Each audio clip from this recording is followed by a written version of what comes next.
What's up, guys? Welcome back to the FU Money podcast. We're actually filming this section a few days after we filmed the end of this section, which is going to start in about 5 minutes.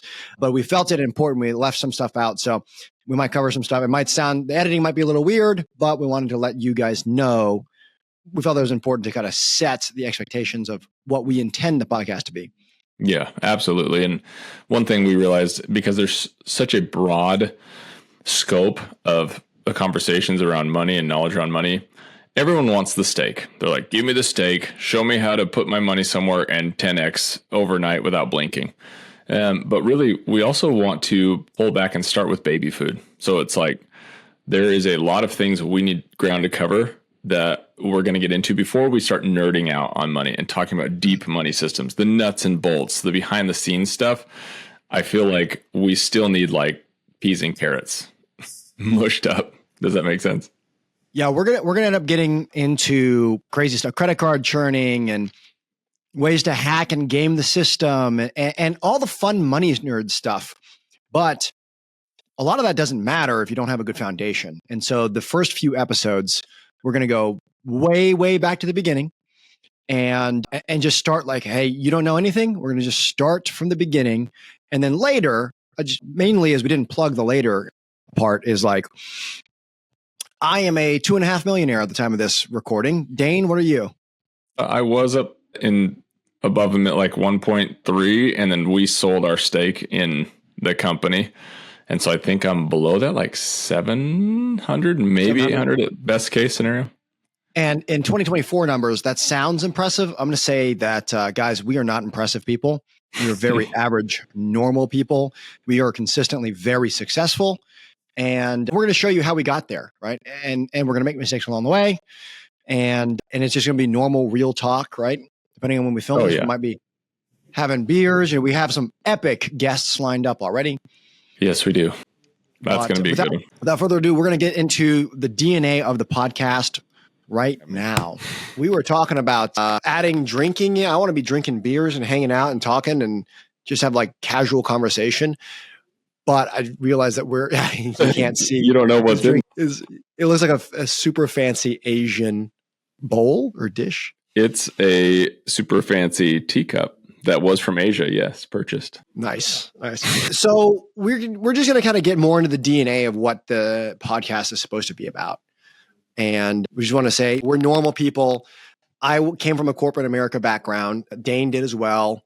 Mm-hmm. I ended up in a family business. And Dane, you wanted to speak to just a little bit of kind of like what we're going for the I mean, podcast. This is really for everyday people. Hugh and I are going to have a lot of open discussions and more importantly, discuss our different viewpoints on everything from money to family affairs to work life to business to starting a business and all of the things in between that everyone who is, I think, just kind of like, hey, I bought into the system. I'm doing the W-2 thing, but it's not taking me where I want to go. And what would be the next step? And hearing people who've actually done the next step and learned from all the crazy stuff that we did wrong, but also some of the things that we did really right. And are we experts at this? Like, I would say, honestly, I wouldn't say we're experts. I would say we're really good at certain things.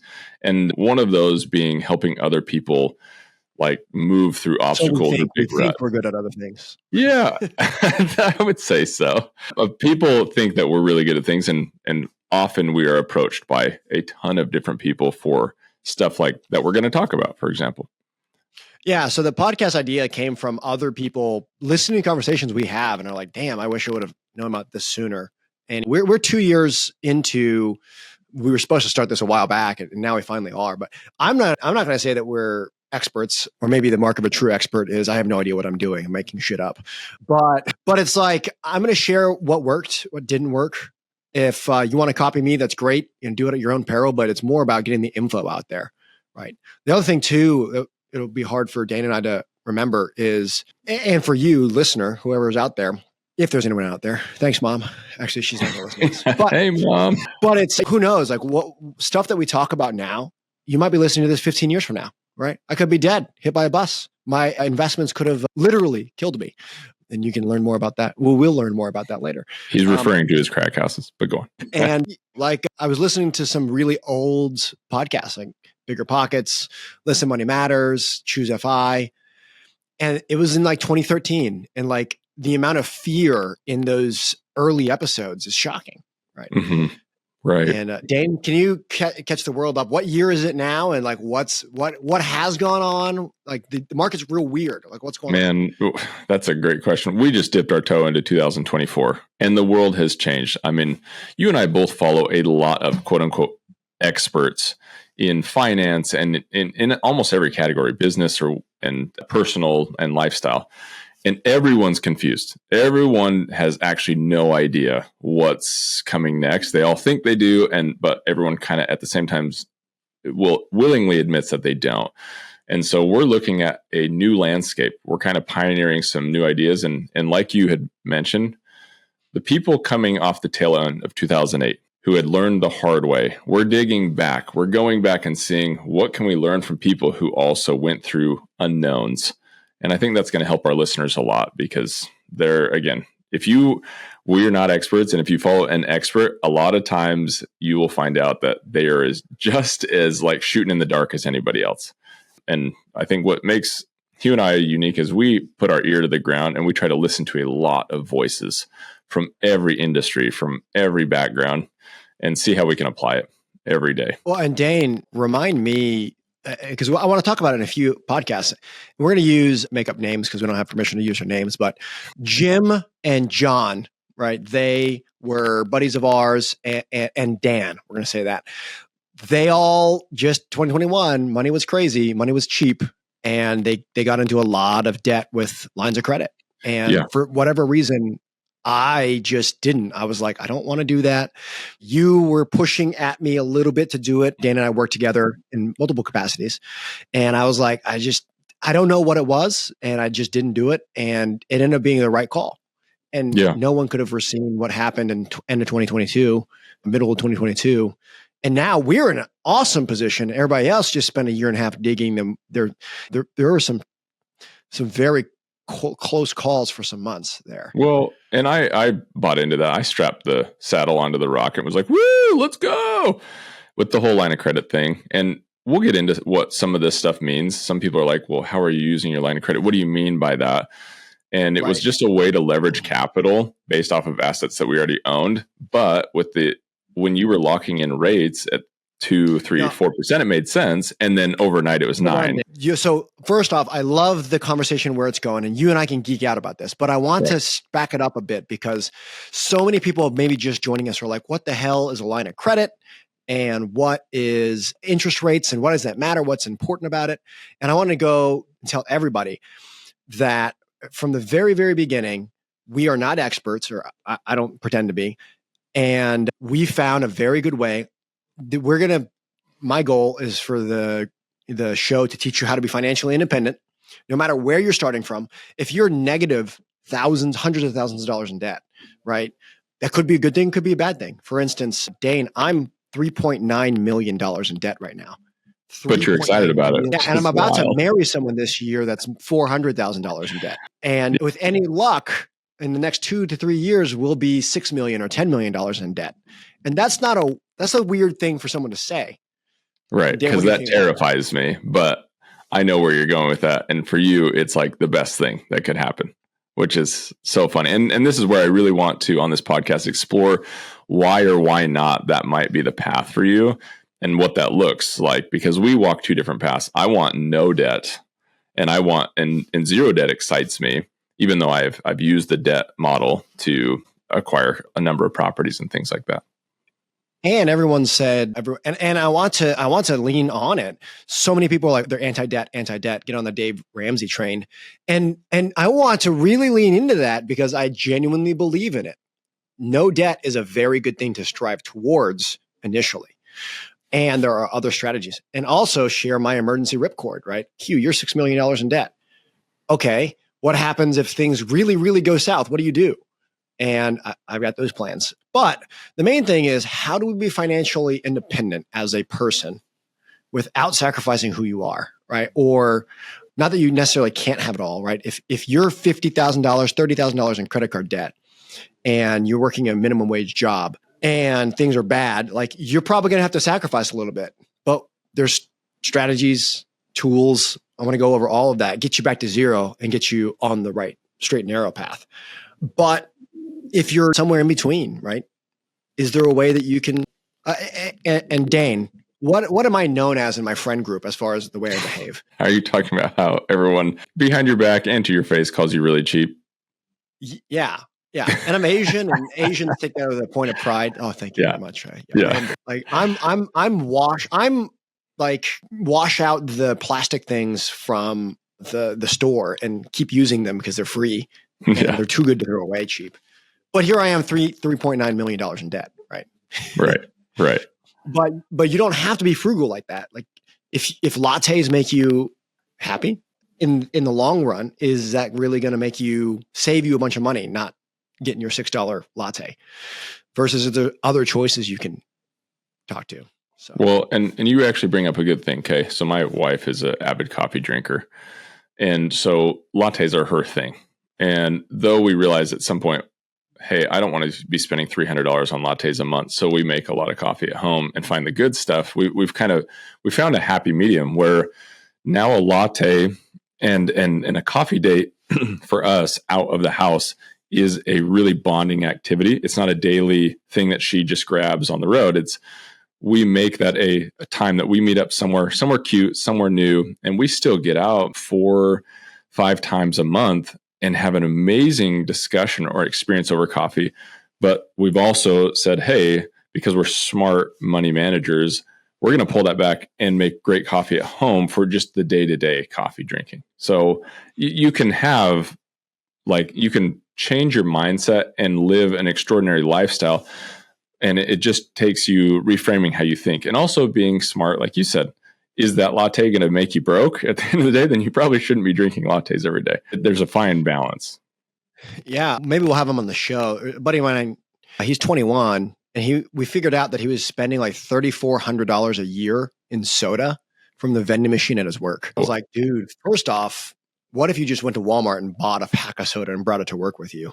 Second off, soda is making you extremely unhealthy and you're gaining a lot of weight. But can you not sacrifice the soda? Can you swap it out for like a soda stream? And then you still get that same experience. You still get the whatever for significantly cheaper. And then it was like, okay, well, can you buy a $40 adapter that attaches it to a homebrew tank? Cool. Now your soda stream just basically is free. It's something like 2 cents a week to drink soda or something insane like that. So it's like so many people get into the finance, the FIRE space. And I want this to be a financial independence podcast, but I don't want it to be the frugality side. Now there's absolutely a time and place for it. I think a lot of the stuff is neat and I love it. But if you are like a lot of those, and not to call them weird, but a lot of people are like, oh my God, just sell sell a car. The true cost of cars is crap and just bike to work. It's like, I don't know. I live in the Midwest. Dane, where do you live? I live in kind of the countryside. And if you ride a bike, you will die out here. The roads, there is no shoulder. And if you're in the Midwest, there's no you are not going to be employed if you don't have a car. I'm sorry. Great for all these. You live in a city. I live in New York and I got rid of my car. Great for you. I live in LA, got rid of my car. But now, so we have to have a vehicle of some kind. What can we do about it? Can we carpool, right? Can we have reliable vehicles? Do we need that Beamer, the BMW, or will Toyota suffice? And the true cost of car ownership. And we're going to get into all that. So it's how do you be smart about the decisions that we are all faced with every day? Yeah. Well, one of my favorite, I don't know I can't remember if it was a book or a podcast, was about price versus cost. And it changed my entire way of thinking.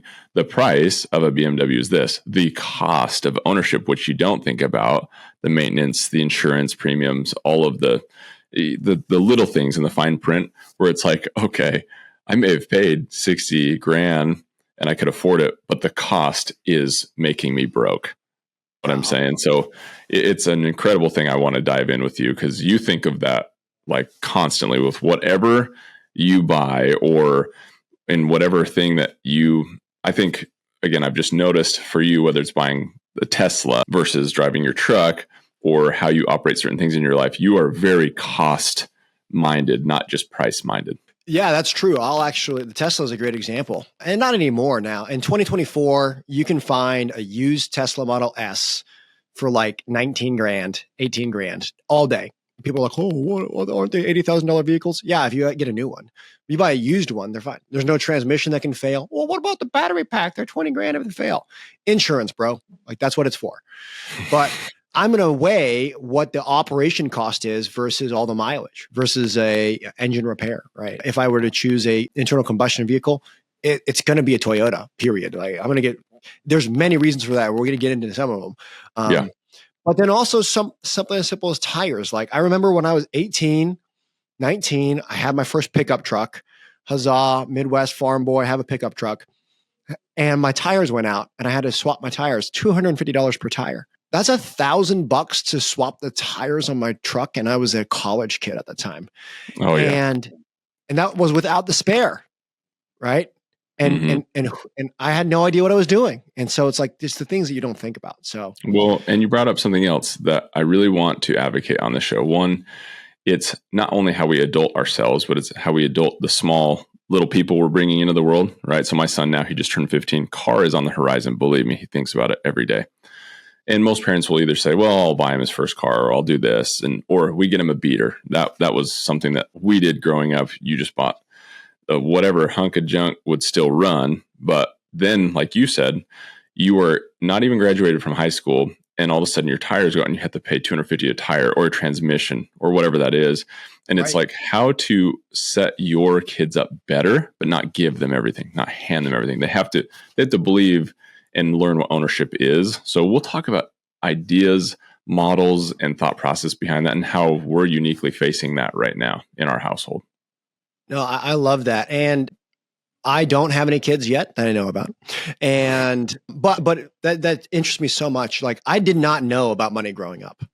My father was born in 1929, and he was born during the Great Depression or before the Great Depression, lived through it, right? Was a little boy in the 30s and 40s. And I identify more with the values that basically, like, my value set is the same value set as boomers, is a 60-year-old, 65-year-olds. And I was never taught about money. And I probably did. My father passed away 10 years ago yesterday. And I probably know more about money than he did, even though he had this massive empire at the end of his life that was an international empire. And so talking to kids, there's a few books we're going to recommend. There's a crap ton of books we're going to recommend. Yeah. But my little niece and nephew, how do you pay your kids? Should you pay your kids? How do you teach your kids about taxes in a controlled environment? Yeah. Hey, 15-year-old, you can have a car, but you got to buy it yourself. Or even how to help kids invest at their age, or even learn what investing is and set vehicles up where it's going to benefit them for the rest of their life. So a lot of topics. Your son was 13 when I first met him. And tell us about what he was doing with NFTs. How did he even buy an NFT? Because I don't know how he bought it. Honestly, he had figured out a way to not only set himself up with a Venmo account and then received a Venmo debit card, which you can't do unless you're 18. And by that was able to open an online bank, and then figured out a way to buy and list NFTs. It's like, yeah. So and this is a 13-year-old, and he was geeking out because we were, probably 2 years into our partnership as a company. He came to visit us, and he was telling us all this stuff. And it was like, okay, well, first off, like I'm very aware what blockchain is. We'll probably get into some cryptocurrencies talk in the future. But he, as a 13-year-old, had an extremely high level understanding, probably surpassing my own.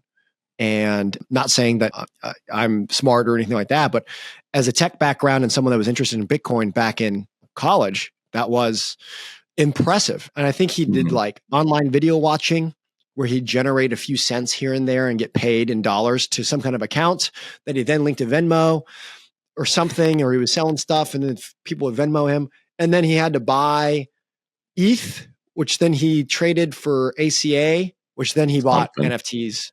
Yeah. It was crazy. So we should have him on sometime at some point. Yeah. And I was like, what's an NFT?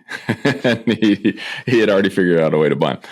But yeah, just the similar thing, or how he's setting up his own investment vehicles using VTXI, and some of the things that, again, we have learned by being around smarter people than us, Hugh included, and where he at 14 and 15 is already funding his own investment account that he's not going to cash out until he's 60. And he's building this. We're challenging him. The first $500 that you make is going to go into that account for yourself. So he gets to see these things grow that he did or he worked for.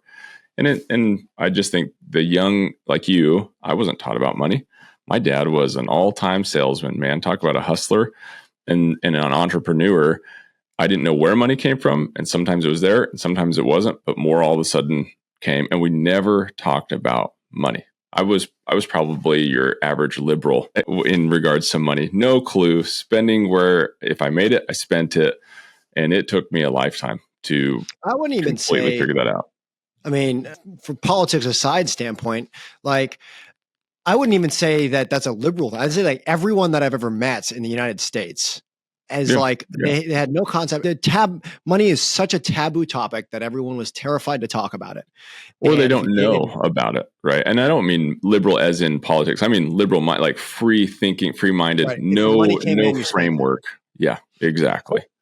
And I just don't know. It's so taboo to talk about in the U.S. I think that needs to change. And people are embarrassed to talk about money because they don't know. They think it's bad, right? Or either A, they grew up thinking it was bad, or B, they think they should know more than they do, and they're afraid to voice that from like looking bad or looking dumb situation. And that's not the case. Like so many people, even me, the first thing I'm going to do is I have no idea what you're talking about. Can teach me about that. That's the way you learn. And there's such a disservice to the whole United States where people never talk about money, and it's not good. So hopefully we can bridge the gap on a whole bunch of stuff. So if you want to listen or want to ask us questions, then do we have an email? I think the email is Hugh Carnahan right? Isn't that what we set up for the contact? Yeah. So we'll figure it out. So early on, we'll try Hugh at hughcarnahan.com, but we're probably going to make it fumoney@hughcarnahan.com. We're not sure where it'll be very specific, but ask us questions. I mean, we're going to have people on here that are going to teach us things. We're going to do financial audits for people if they want to. Not saying that we're experts. And in personal, I'm going to borrow a whole bunch of sayings. One of them is from Minnie Jensen. Personal finance is personal. Every one of us is different. I can suggest to you what I would do if I were in your situation, but I have different values than you. I live in a different part of the country than you do. It's going to be important that we tie this back and kind of figure it out. Yeah. And really make it personalized. Like you said, we all have different viewpoints for a reason, and not all systems are created equal or meant to be for everyone. But though a lot of systems can generally apply to the majority of people, funny enough. And so we've read the best books you can read. We've listened to all the podcasts, and we're going to give you our thoughts, our opinions on what some of that means, and get into multiple facets of money and life. And I would say family in a way, right? Yeah.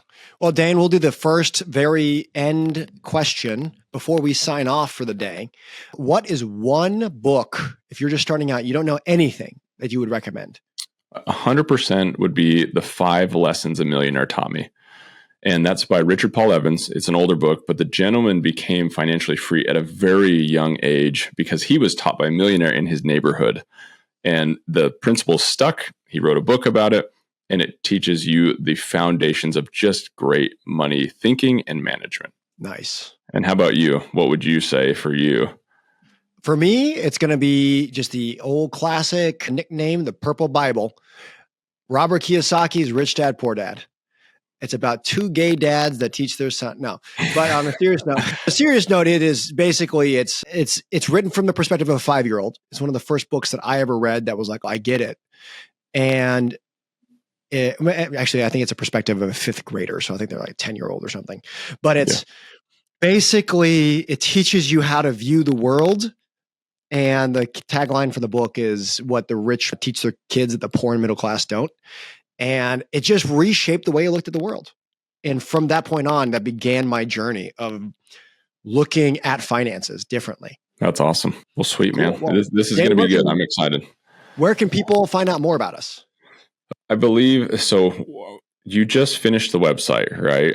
It's hughcarnahan.com/podcasts. That's right.